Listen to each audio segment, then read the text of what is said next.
What's up, y'all? This your boy Claire Harris, and I'm back with another video.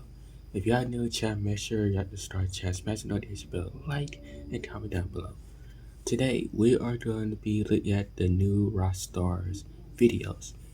They talk about MCU, which is Marvel Cinematic Universe, and also DC movies and stuff, and a lot of stuff. So they have like breakdowns and other stuff, and what's the connection explains. So now we are going to be looking at Thunderbolts, the Black Widow sequel connection explained, which the Thunderbolts coming out. I think they announced that they're filming the Thunderbolts movie like around in the summer, and it's coming out next year. So yeah, and I think it's coming out next year in the end of Phase 5. So yeah, so let's get right to it. Welcome back to the Rockstars. It's me, MT, and Thunderbolts News Update Alert. An update from a Marvel Studios executive confirms that the upcoming Thunderbolts movie will serve as a sequel to the 2021 Black Widow film. But why? Why is a Thunderbolts project suited as a sequel to that film specifically? And what are the loose threads left behind in Black Widow that makes the upcoming Thunderbolts project a fitting continuation of that narrative? Let's look at those clues together, Speculation Nation. But like always, my beautiful nerd babies, head on over to nerdriot.shop, the new home of the new Rockstars merch, where you can get one of our newest Ant-Man and the Wasp Quantumania shirts. I love these shirts times a million so much. So get one for yourself over at nerdriot.shop today. Alright, so Marvel Studios art director Andy Park recently revealed via Zuckerberg's Instagram.com that the upcoming Thunderbolts film will be a sequel to Black Widow starring Scarlett Johansson and Nirvana a little bit.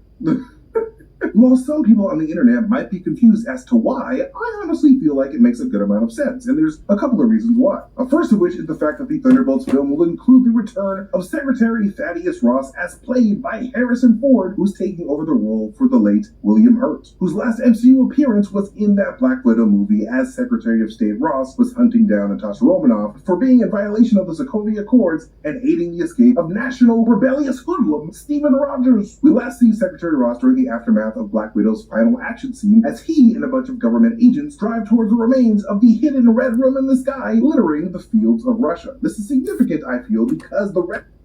And it's kind of, I had watched, I think it was Black Widow. I think I watched it. I think someone was reacting to it, I think. And I had seen a movie of it and stuff. It's a good movie, by the way. But, yeah, it's why I think this movie was right after Captain America, the Civil War. So it was right after that. So yeah.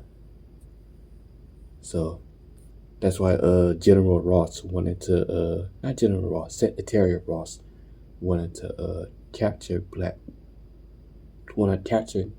Natasha Romanoff for violated and other stuff. Red Room wasn't just your ordinary floating sky base of badass women who could put you in the hospital. Oh no. I feel like the Red Room itself is extremely valuable to government entities like Secretary Thunderbolt Ross and the newly erected head of the CIA, Contessa Valentina Allegra de Fontaine, because the Red Room had game-changing mind control science inside of it. Mainly because that asshole Red Room leader Dreykov was using the secret science data that Melina and Alexei stole at the very beginning of the Black Widow movie to mind control an army of women soldiers and arrest their free will. Science data that was stolen from a laboratory called the North Institute in Ohio that was secretly working with Hydra and the Winter Soldier program, as revealed by Natasha's fake spy science mother, Melina, aka the Iron Maiden, who ended up using that very science to make the Red Room's mind control agent for Dreykov in the first place. In conjunction with the Winter Soldier project, they had dissected and deconstructed the human brain to create the first and only cellular blueprint of the basal ganglia. We didn't steal weaponry. We stole the key to unlocking free will. Now, this is very important because it was kind of weird because remember Bucky was the Winter Soldier, so he could have he can't remember I think it was on the Falcon and the Winter Soldier. Bucky did explain that he could have controlled it. Even on the Captain America Civil War, he said that he can't control it. he could have controlled it because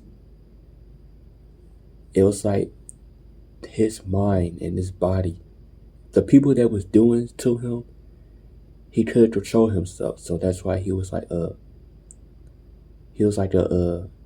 what's it called, a machine. So he had to do whatever they say to do. They had to tell what he had to do and stuff like that, and he had to have orders from them. So that's why he couldn't like all the stuff he done when Steve was frozen ice for 70 years. He did all of that. Like he killed Tony Stark's parents. So it was all the stuff that he did the last couple of years.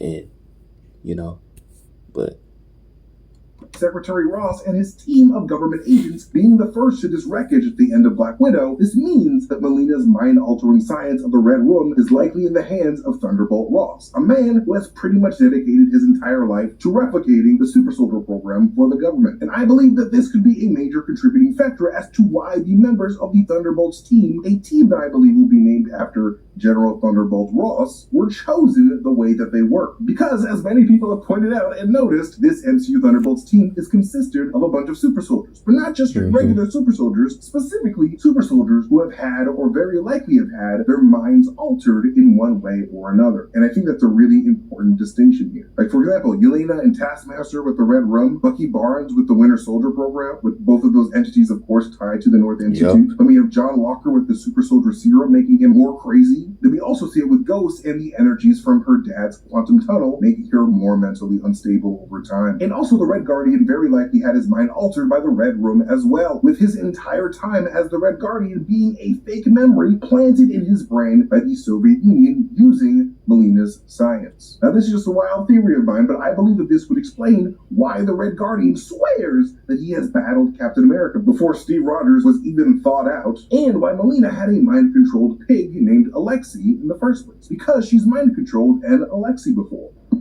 Come in? Did that thing just open the door? Yes. Good boy, Alexei. Good boy. This being said, I'm willing to bet that the Thunderbolts movie serves as a sequel to Black Widow in the sense that we are going to see the continuation of this tale of what it means to have free will, with this team of people who have been slaves to various political entities throughout their entire life. I mean, hell, maybe the Thunderbolts end up finding out that they were convinced to join the team because Secretary Ross secretly used some of that Red Room mind control juice to make them join. I don't know, something to think about. But anyways, at the same time, the Thunderbolts movie will of course evolve the overall narrative of the superhuman arms race that has been bubbling up in the MCU since the very beginning of the MCU, during the days of Edward Norton's Incredible Hulk. Because let's be real, we are going to see the Red Hulk in this movie at some point. And I think that Secretary Ross potentially grabbing that Red Room mind control energy from all that Russian rubble could end up leading to his transformation into the Red Hulk proper. Because if you think about it, in the MCU, Bruce Banner turned into the Hulk because General Ross recruited him to try to recreate Captain America. However, the difference between Bruce Banner's experiments and Abraham Erskine's experiments is that Bruce Banner chose to use gamma radiation instead of that nifty Vita radiation that Abraham Erskine used on Steve. This all being said, what would happen if Red Hulk decided to use some of that Red Room mind-controlled radiation instead of gamma radiation or Vita radiation, with the help and guidance of one Samuel Stearns, aka the leader, aka that big-headed motherfucker that we haven't seen since 2008. I mean, we know this overly curious science geek of a freak is going to be working with Val in Captain America New World Order, right? And we know that this weird man created the abomination for shits and giggles, right? And we know that the leader is responsible for the creation of the Red Hulk in the comics, right? So I believe that the combination of all of these factors could potentially point to Thunderbolt Ross using the aftermath of Black Widow to become the Red Hulk, the ultimate super soldier protector of the planet. But, much like we learned in Civil War, there is a possibility here that Secretary Ross's road to the ultimate super soldier was paved with one or two malfunctioning test subjects.